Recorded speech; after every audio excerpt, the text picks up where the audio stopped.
விகடகவி தெனாலி ராமன் கதைகள் சுமார் 480 வருடங்களுக்கு முன் ஆந்திர மாநிலத்தில் உள்ள ஒரு சிற்றூரில் ஓர் ஏழை அந்தண குடும்பத்தில் பிறந்தான் தெனாலிராமன்.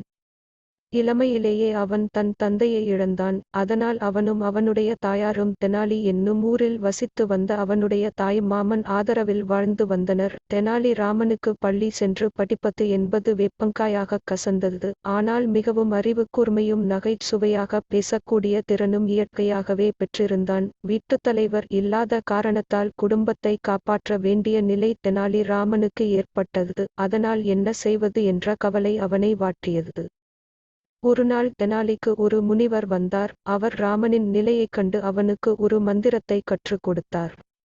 அந்த மந்திரத்தை பக்தியுடன் ஜபித்தால் காளி பிரசன்னமாவாள் என்றும் சொல்லிச் சென்றார். அதன்படியே ராமனும் ஊருக்கு வெளியே இருந்த காளி கோயிலுக்குச் சென்று முனிவர் கற்றுக் கொடுத்த மந்திரத்தை 108 முறை ஜெபித்தான். காளி பிரசன்னமாகவில்லை. ராமன் யோசித்தான். சட்டென்று அவனுக்கு நினைவுக்கு வந்தது, முனிவர் சொன்னது 1008 முறை என்பது. உடனே மீண்டும் கண்களை மூடிக்கொண்டு காளியை ஜெபிக்கத் தொடங்கினான்.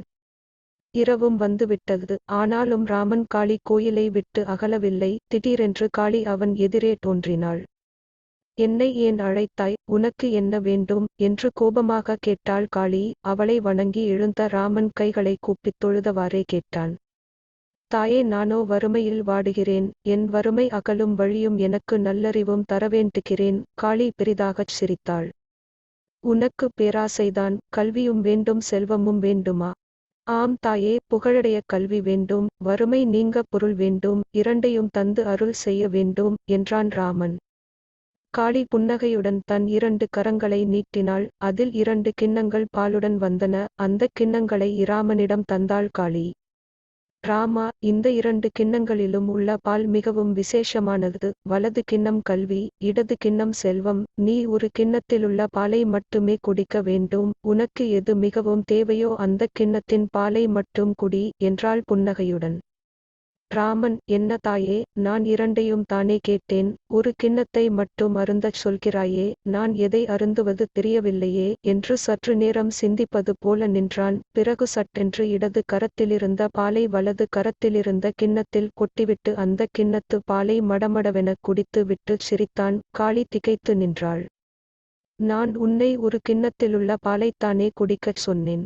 ஆம் தாயே, நானும் ஒரு கிண்ணத்து பாலைத்தானே குடித்தேன் என்றான். ஏன் 2ஐயும் ஒன்றாகக் கலந்தாய்? கலக்கக் கூடாது என்று நீ சொல்லவில்லையே தாயே. காளி புன்னகை புரிந்தாள். ராமா, என்னையே ஏமாற்றி விட்டாய். நீ பெரும் புலவன் என்று பெயர் பெறாமல் விகடகவி என்றே பெயர் பெறுவாய் என்று வரம் தந்துவிட்டு மறைந்தாள். ராமன் விகடகவி என்று சொல்லி பார்த்துச் சிரித்து கொண்டான். திருப்பி படித்தாலும் விகடகவி என்றே வருகிறதே என்று மகிழ்ந்தான்.